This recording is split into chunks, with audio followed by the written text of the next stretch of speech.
Bonjour et bienvenue dans cette nouvelle vidéo. Alors c'est officiel, les vacances c'est fini. Pourquoi je vous dis ça? Parce que qui dit vacances dit pas de contraintes, on fait plus ou moins ce qu'on veut, comme on veut, quand on veut, on a plus de temps, on rencontre des gens et généralement c'est l'occasion des amours d'été. Mais qui dit fin des vacances, eh ben, dit fin des amours d'été aussi. Et on sait que quand on va rencontrer quelqu'un, quand on a eu un petit coup de cœur pour quelqu'un et qu'on doit lui dire qu'on aimerait bien passer un petit moment avec cette personne, pourquoi pas quelques temps, hein, ben c'est pas facile. Eh bien, c'est encore moins facile finalement quand c'est fini, d'aller la voir pour lui dire, bah, écoute, tu sais, voilà, les vacances c'est fini et puis nous aussi. Alors, il ne s'agit pas de le faire de cette manière, hein, mais vous avez compris l'idée. J'ai voulu, dans cette vidéo et la prochaine, parce qu'il y en aura deux, traiter d'un sujet qui est toujours assez difficile, hein, qu'on quitte quelqu'un au bout de quelques jours, au bout de quelques années. Eh bien, c'est jamais facile de dire à quelqu'un qu'on va partir, parce que généralement, bah, l'autre, il n'est pas au même niveau que nous. Et on veut avant tout éviter de lui faire de la peine. C'est ça qui est difficile, parce que si on s'en fichait complètement, bah, ça serait très simple. Hein. Mais la plupart du temps, c'est difficile. Donc j'ai voulu traiter ce sujet, mais le faire avec cette ambiance encore un petit peu d'été, hein, on n'a pas quitté complètement l'été, un petit peu amusant. Donc ça va être deux vidéos plutôt divertissantes, à prendre sur le ton de l'humour. Voilà, on ne se prend pas la tête, on ne prend pas les choses sérieusement. Je vous donne quelques trucs et astuces en fonction du signe de la personne que vous allez quitter. Mais encore une fois, ce n'est pas un mode d'emploi sérieux pour quitter quelqu'un, c'est vraiment des petites choses sur lesquelles vous pouvez appuyer si vous voulez, encore une fois, quitter proprement quelqu'un, c'est-à-dire éviter de lui faire trop de peine. Alors encore une fois, j'en profite pour vous rappeler ce que je vous dis dans toutes les vidéos, cette preuve de discernement. C'est-à-dire que là, je vais parler des signes, donc hein, dans cette vidéo, on verra les 6 premiers signes, donc je vais vous parler des signes, mais vous, ou les gens, n'importe qui, vous n'êtes pas qu'un signe, et même si c'est le soleil qui est dans ce signe, vous n'êtes pas que ce signe solaire. Il y a tout le reste du thème qui va autour, et qui parfois correspond au signe solaire parfaitement, ou plus ou moins bien, puis parfois ne correspond pas du tout au signe solaire. Et c'est ce qui fait que quand on est sur des vidéos généralistes, on peut avoir l'impression parfois que ce qu'on dit correspond tout à fait, et puis parfois ce qu'on dit, ça ne correspond pas du tout. Hein. Donc, faites preuve de discernement, prenez du recul, amusez-vous. Et aujourd'hui, donc, on va voir comment se séparer des 6 premiers signes. Taureau, Gémeaux, Cancer, Lion, Vierge. Cancer, oui. Non, alors attendez, je reprends. Bélier, j'avais oublié le Bélier. Donc, Bélier, Taureau, Gémeaux, Cancer, Lion, Vierge. J'en oublie le premier signe. Et puis, la prochaine vidéo, on verra les 6 signes suivants. Donc, de la Balance au Verseau. Alors, on commence directement avec le Bélier. Donc, si vous voulez vous séparer d'un Bélier, eh bien, le meilleur conseil que j'ai à vous donner, c'est d'être direct. Voilà, allez droit au but. Pas de détour, pas de fou artistique, pas de chichi. La franchise, c'est vraiment votre meilleure option parce que le Bélier est un caractère entier et avec un caractère entier, le respect, ça passe par la clarté. Donc, dites en face ce que vous avez à dire. Plus vous serez direct et finalement plus ce que vous avez à dire sera respecté parce que le Bélier est aussi un signe, comment je peux dire, qui n'aime pas la faiblesse. Donc, plus vous êtes clair, plus vous êtes franc et plus on respectera ce que vous avez à dire.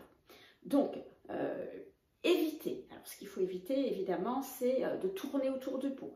Évitez tout ce qui va être les métaphores du genre, oui, je crois que notre amour est en train de ressembler à une fleur qui se fane. Voilà. Évitez aussi les pleurs. Voilà, tout ce qui va être pleurnicher, tout ça, ça ne convient pas. Évitez aussi comment je pourrais dire ça? Tout ce qui est alambiqué, du genre les concepts sur le fait qu'il faut prendre du recul, voilà, ce genre de choses. Bon. En fait, si vous faites ça, qu'est-ce qui va se passer? Ben, votre Bélier, au mieux, il va se désintéresser totalement de ce que vous lui dites parce qu'il va se dire, mais qu'est-ce qu'on me raconte? Voilà. Au pire, ça va vraiment l'énerver. Donc, même si ce que je vais vous dire, ça peut vous paraître contre-intuitif, plus vous serez direct et mieux ce sera. Voilà. Parce que le Bélier, finalement, avec une rupture nette, eh bien, il va pouvoir se reconstruire plus facilement. Voilà, ça va lui permettre de passer à autre chose plus facilement. Alors, c'est vrai qu'on a toujours, enfin, certaines personnes pensent qu'il faut enrober les choses, vous voyez, utiliser des circonlocutions dans les phrases, faire une espèce de parachute émotionnel pour empêcher la personne de tomber abruptement comme ça. Mais non, au contraire, avec un bélier, c'est l'inverse. Comme je vous ai dit, plus vous êtes direct, plus il pourra facilement passer à autre chose. Donc clairement, avec un bélier, soyez clair, soyez sec, soyez définitif. Alors, quand je dis sec, je n'ai pas dit brutal et je ne dis pas non plus agressif. Mais voyez, il faut vraiment dire les choses, voilà, c'est comme ça, c'est pas autrement. Alors, par contre, avec un bélier, ne vous attendez pas à une rupture post-amoureuse, pardon, une amitié post-amoureuse. Parce que, justement, quand il a tourné la page, voilà, c'est fini. C'est-à-dire que c'est pas qu'il va vous oublier ou qu'elle va vous oublier, mais, on va dire, comment je pourrais dire ça? Une fois que vous l'aurez quitté, il va carrément, clairement, vous ranger dans un dossier fermé à double tour qui s'appelle le passé. Et justement, nous, on passe au taureau. Alors, si vous voulez vous séparer d'un taureau, c'est une opération plutôt délicate parce que c'est pas que le taureau ne comprend pas, le ou la taureau d'ailleurs, elle ne comprend pas ce que vous allez lui dire. C'est que le ou la taureau ne veut pas comprendre ce que vous allez lui dire parce que le taureau est un signe fixe, c'est un signe de terre, et donc quand un taureau ou une taureau aime, il s'attache. Et puis quand il s'engage, c'est du solide. Donc, quand vous allez lui annoncer que vous voulez la quitter, autant dire qu'il va lui falloir du temps pour digérer un petit peu tout ça. Et justement, le temps, c'est la clé pour se séparer d'un taureau. C'est-à-dire que vous devez être simple, vous devez être clair, et après, vous devez partir et observer ce qu'on appelle un silence bienveillant. C'est-à-dire être pas tout bout de champ en train de le rappeler pour une chose ou pour une autre. Parce que, comme je vous ai dit, le taureau, il a besoin de temps. Il a besoin de temps pour digérer l'information, il a besoin de temps pour ruminer les émotions, il a besoin de temps pour assimiler la séparation. Donc vraiment, prenez du temps, vous lui laissez, s'il vous appelle, vous demande un truc, ok, vous êtes simple, vous répondez, mais vous évitez constamment d'aller le rappeler, etc. Et puis, encore une fois, un petit peu comme avec le bélier, mais en moins sec, vous dites ce que vous avez à dire tranquillement, et puis après, vous partez. Alors, par contre, oui, je l'ai oublié, petit conseil avec un taureau.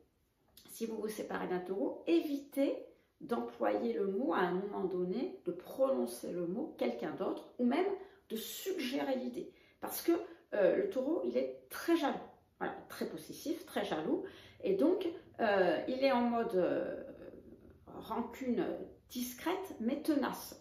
C'est-à-dire que vous n'aurez pas de cri, encore que ça va dépendre de l'ascendant, mais en général, vous n'aurez pas de cri, mais il va, ruminer la rancœur et il va la stocker pour plus tard. Donc, vous risquez de vous prendre ça en pleine face à un moment donné. Voilà, donc, vous évitez. On passe aux Gémeaux. Alors, Gémeaux, c'est un autre type de signe, c'est un signe d'air et c'est un signe mutable.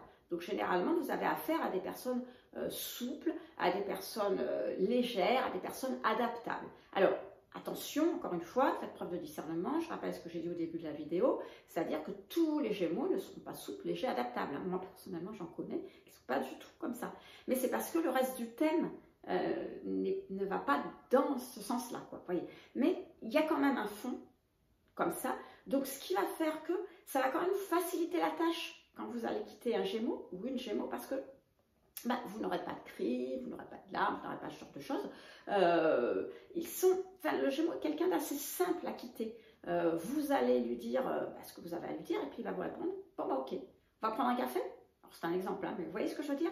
Donc, alors, évidemment, comme je vous disais, c'est beaucoup plus facile, c'est plus simple, voilà, on n'a pas cette pression qu'on a de quitter quelqu'un qui va pleurer, qui va avoir de la peine, mais en même temps, l'ego il en prend un petit coup, on ne va pas se le cacher, parce que vous disiez, voilà, on s'est aimé, alors pendant quelques temps, quelques jours, quelques semaines, quelques années, pourquoi pas, et puis, voilà, ça se finit comme ça, bon, voilà. Mais en fait, il faut bien voir que, comme je vous disais tout à l'heure, le Gémeaux c'est un signe d'air, et les signes d'air, alors il n'y a pas que les signes d'air, il y a les signes de terre aussi, mais j'y reviendrai à la fin de la vidéo, mais les signes d'air ne sont pas à l'aise avec les émotions, c'est-à-dire qu'ils n'expriment pas les émotions, ou plutôt ils vont les mentaliser, c'est-à-dire que ce qui va se passer, c'est que votre Gémeaux, il ne va pas exprimer en pleurant, etc., ses émotions, mais il va avoir besoin d'appeler des copains, des copines, de la famille, enfin des gens qu'il a confiance pour parler. Voilà, il va parler de ce qu'il ressent, de ce qui s'est passé, de pourquoi vous le quittez, etc.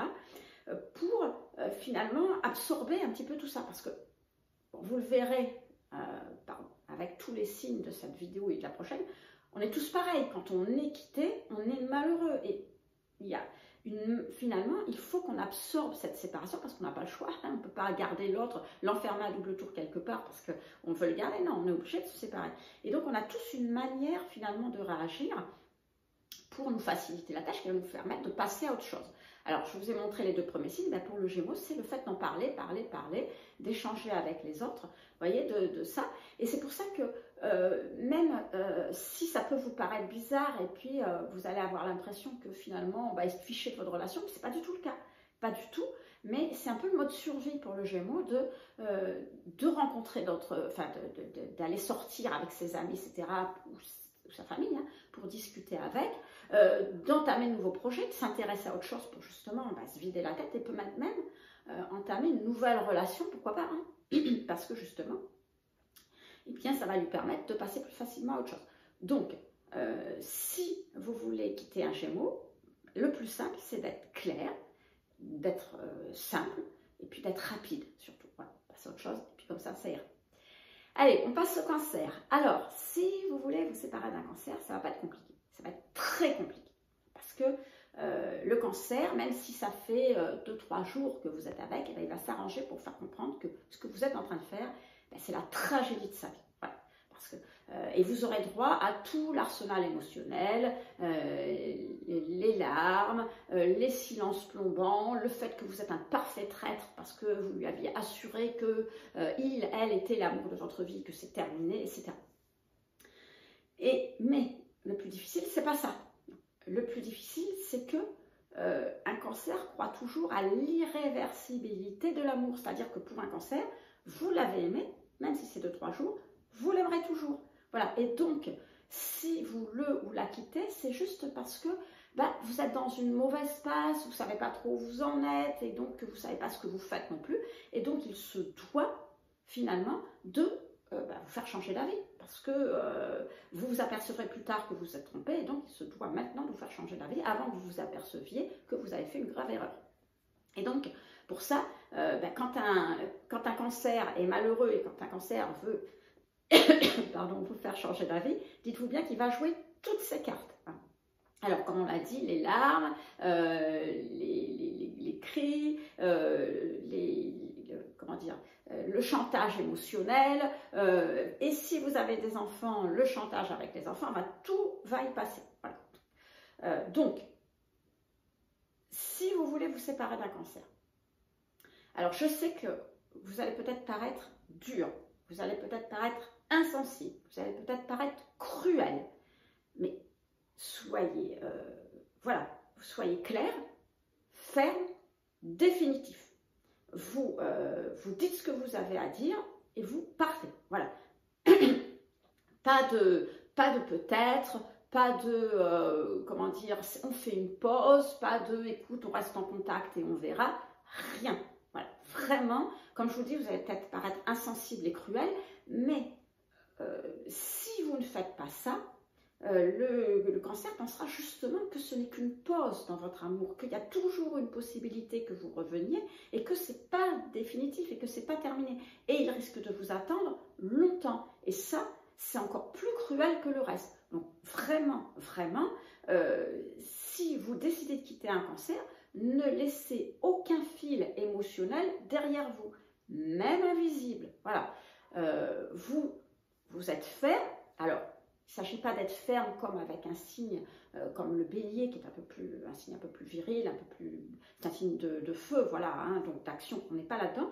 Soyez ferme, un petit peu, voilà, vous enrobez un peu les choses, un peu tendres, mais ferme quand même. Vous fermez la porte doucement, mais à double tour, parce que sinon, ça ne sera pas possible, ni pour vous, ni pour lui. Ouais.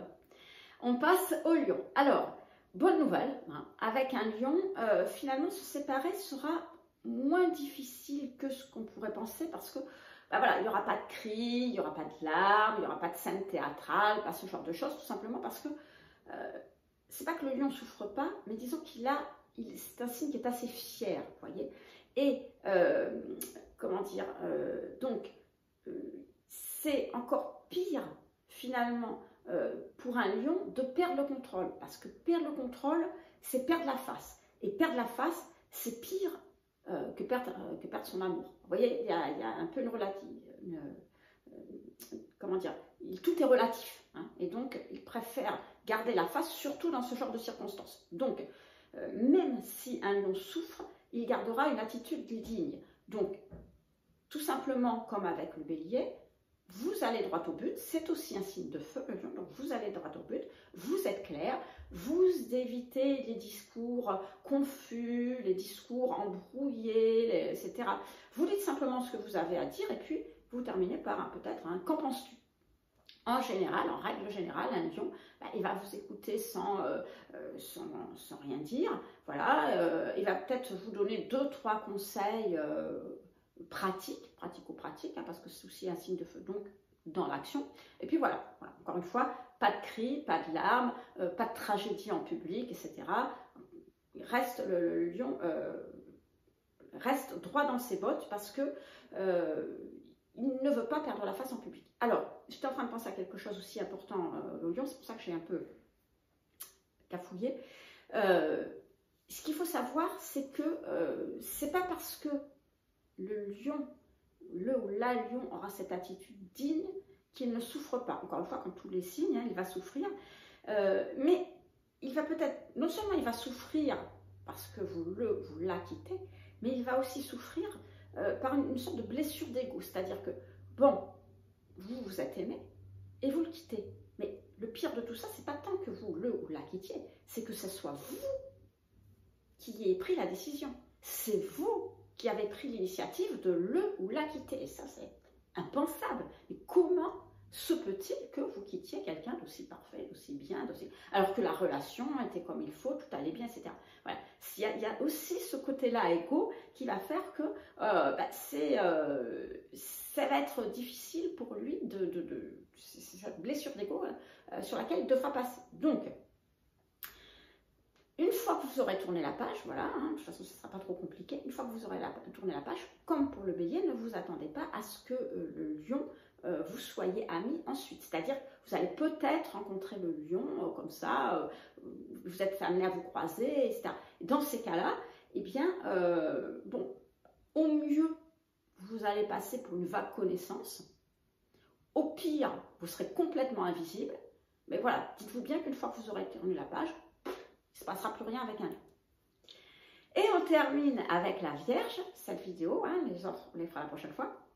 Donc la Vierge, vous savez, signe de terre, signe mutable. Alors, ce qui fait que c'est un signe qui est quand même très pragmatique et très souple aussi, très adaptable, malgré une apparence qui peut paraître justement un peu sérieuse, un peu stricte, etc. Mais au contraire, c'est quelqu'un d'assez adaptable. Et c'est quelqu'un aussi qui est assez discrète. Vous savez, l'énergie Vierge, c'est une énergie qui n'aime pas, alors déjà signe de terre, hein, donc on l'a vu tout à l'heure avec les Gémeaux pour les émotions, elle n'aime pas exprimer ses émotions. Alors elle les ressent, bien sûr, mais ça sera intérieur, ça sera invisible, c'est pour ça que la Vierge, en général, c'est un signe qui donne cette impression d'être un peu froide, enfin même très froide, quand on ne la connaît pas, parce que justement, elle n'exprime pas les émotions. Alors que quand vous connaissez quelqu'un qui est du signe de la Vierge, au contraire, c'est quelqu'un de très chaleureux, très gentil, très à votre écoute, qui cherche à tout prix à vous aider. Mais quand vous ne la connaissez pas, il y a cette impression d'être froide. Et quand, justement, vous allez lui dire que vous allez la quitter, ben, hop, on va retomber dans ce truc de ce mouvement de recul. Vous voyez, j'exprime pas mes émotions, ben, ça sert à rien, c'est contre-productif, et puis de toute façon, ça me concerne que moi, ça ne concerne pas les autres, quoi. Donc, effectivement, ben, il n'y aura rien de dramatique dans la séparation, rien de violent, rien ne s'exprimera à l'extérieur. Pas de cris, pas de casserole jetée à travers la pièce, pas de larmes théâtrales, etc. Voilà. Bon.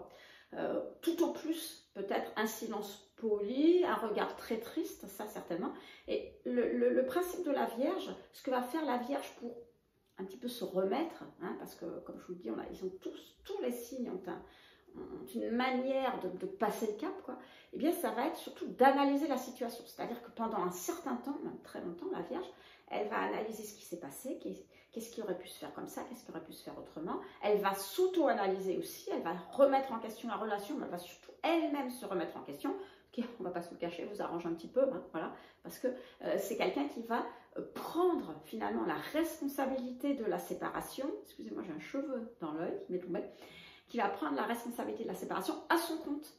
Alors ça, c'est très facilitant pour l'autre, hein, mais c'est très difficile pour la personne qui le vit, donc pour la Vierge, parce que justement, elle va se dire, mais où est-ce que ça n'a pas marché? Qu'est-ce que j'ai pu faire pour que ça ne marche pas? Parce que finalement, tout allait très bien, et là, ça ne va plus. Et je ne m'en suis pas aperçue. Donc, elle risque de chercher ça pendant longtemps. Donc, si vous voulez faire les choses comme il faut, parce que quand même, si vous partez, c'est peut-être pas de sa faute à elle, hein. Donc si vous voulez faire les choses proprement, comme je disais, eh bien, avec une Vierge, voilà, il faut être humble, déjà. Essayer d'utiliser des termes, de lui dire, écoute, ben voilà, ça n'a peut-être pas marché, mais peut-être que même moi, que je n'ai pas été à la hauteur, ou peut-être que finalement, je me suis rendu compte qu'il y avait peut-être quelque chose qui n'allait pas dans la relation, et j'aurais peut-être dû t'en parler avant, etc. Donc, prenez un petit peu de responsabilité sur vos épaules. Alors, c'est peut-être un peu cliché, d'accord, bateau, etc. Mais avec la Vierge, ça marche. Vous voyez, ça va la soulager. Parce que ça va lui enlever un petit poids en se disant, bah oui, effectivement, bon, bah peut-être qu'on aurait pu faire les choses différemment. Bon, c'est comme ça va peut-être l'aider à passer à autre chose, vous voyez. Et donc, ce qui est important, c'est que si vous vous séparez d'une Vierge, il faut que la forme et le fond, c'est aussi important. Vous voyez, donc dans la forme, il faut que vous ayez une image propre. Vous voyez, voilà, clean, rangé, cadré. Donc si vous utilisez ce genre de choses et vous êtes plutôt sur l'analyse de la situation en disant, bah écoute, oui, tu sais, finalement c'est très bien, mais si on avait fait ceci, cela, vous l'aidez à analyser, bah finalement vous allez pouvoir vous quitter peut-être bon copain en disant, et elle, ça lui donnera une expérience pour une prochaine fois pour faire différemment, quoi. Et tout se passera, je ne dis pas pour le mieux dans le meilleur des mondes, mais avec moins de difficultés pour le ou pour la Vierge. Alors voilà les amis, ce qu'on pouvait dire sur finalement comment se débarrasser de quelqu'un, hein, se débarrasser proprement. Donc j'espère d'abord que vous vous serez amusés avec cette vidéo. N'oubliez pas que si vous voulez en savoir plus sur les signes astro, pas seulement comment s'en débarrasser, mais tout ce que vous voulez savoir sur l'astrologie, sur les signes et puis sur d'autres choses, eh bien vous pouvez le faire très simplement en cliquant sur le premier lien dans la description. En cliquant sur ce lien, vous aurez accès à d'autres contenus que mes vidéos. Vous aurez accès à des mails dans lesquels justement j'explique un tas de choses, mais j'explique différemment, vous savez, de manière un petit peu pragmatique. Donc si ça vous intéresse, c'est gratuit bien sûr, c'est le premier lien dans la description. Et puis si vous voulez savoir comment vous débarrasser des 6 autres signes, de la balance au poisson, eh bien je vous invite à regarder la prochaine vidéo. À bientôt.